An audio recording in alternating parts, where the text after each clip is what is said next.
Guten Tag, mes amis, wie geht's? C'est moi, Dieter. Ich bin Dieter. Morning coffee and smoke with Dieter. Dieter's going to cover a few things today. Hope you're doing well. Anyway, first thing we're going to cover today is why have guitar prices gone up? And here's just some food for thought. Now, I don't want to be accused of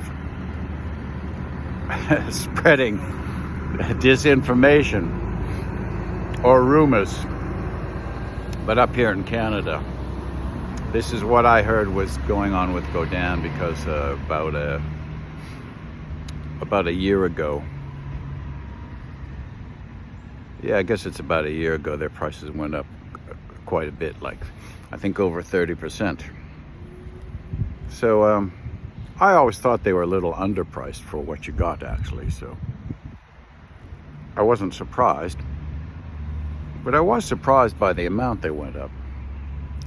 So talking to my friend who is a Godin dealer, this is what I discovered. This is what he told me. Now, this may or may not be true, but I have an inkling that it is. So Robert Godin, I think, is in his 80s now, so he wanted his sons to take over the business.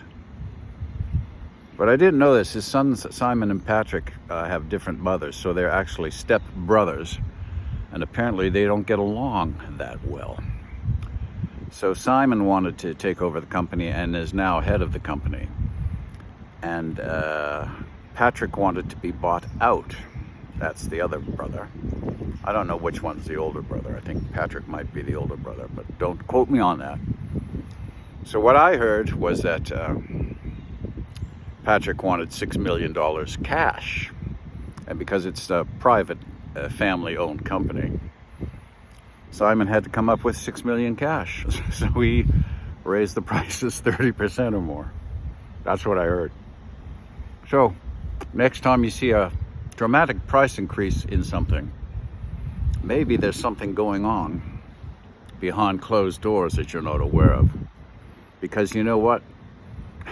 Especially with companies, the cost of doing business, whether it's family business or not, is always passed on to the consumer, isn't it? Which brings me to my other point today. See, I'm wearing my motorcycle jacket. I can fit into that. So Dieter was I've had a motorcycle license for 50 years, so this is what's funny. So I used to live out in Stratford on a rural route, but it was on the main highway between Stratford and London, Ontario. And we lived on I was with my ex at the time. We lived in a big old farmhouse on 100 acres, but our mailbox was right on the highway, on the shoulder. And 3 years in a row, the snowplows came and took it out. So this happened about, it's close to 12 years ago now. My insurance forms for my license and my car, I never received them because when the snowplow took the mailbox out, they were in there and they scattered over the highway and blown away into some farmer's field. So anyway, I was driving in Stratford one day, and I knew that my insurance was about to be thing. So I was just going to look into it, but we couldn't drink the well water. It just tasted bad. So I was going into the city, which wasn't far, to get some drinking water. And we had our own police department there, but this bitch, and I'm going to say she was a bitch, she was a dyke, real nasty, man-hating female OPP police officer, which it stands for Ontario Provincial Police, pulled me over because I had a big cast on my arm because I'd broken this wrist, and I had a full arm cast, so I couldn't, and I had a stick shift little Jeep, so I couldn't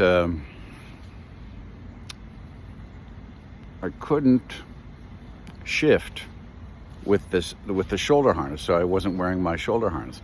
So she pulled me over and gave me a ticket for not wearing a seatbelt. And then she punched in my insurance. I don't know why she did. It looked valid. I had a valid insurance card.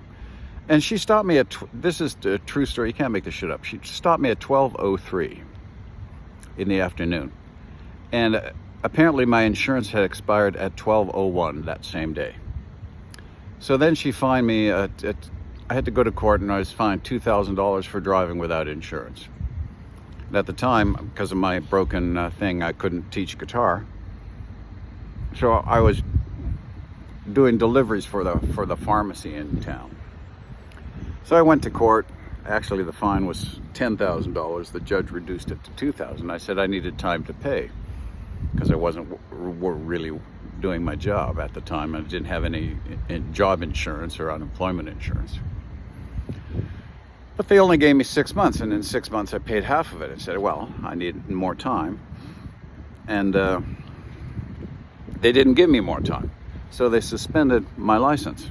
And because they did that, I had to retake my driver's license test and my motorcycle license test. Now, I had a motorcycle, this is what I hate about the government. I had a motorcycle license for 50 years, 6 different bikes. So I said, so my 50 years riding counts for nothing. So the reason I'm doing this here is I rented a motorcycle for the 24th to do my test.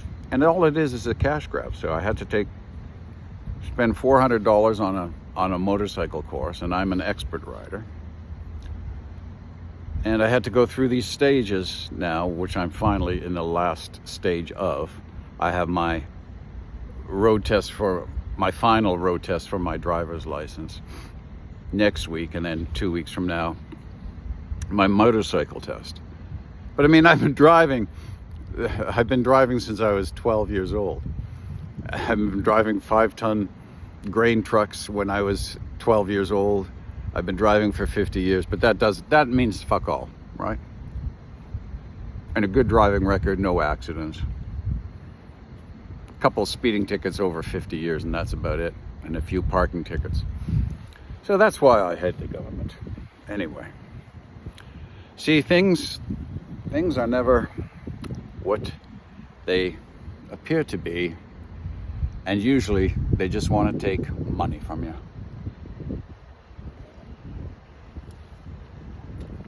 So now it's going to be almost $3,000 later. I'll have my full licenses back probably by the end of the month. Isn't life wonderful? Anyway, happy plucking, mes amis. Wiedersehen.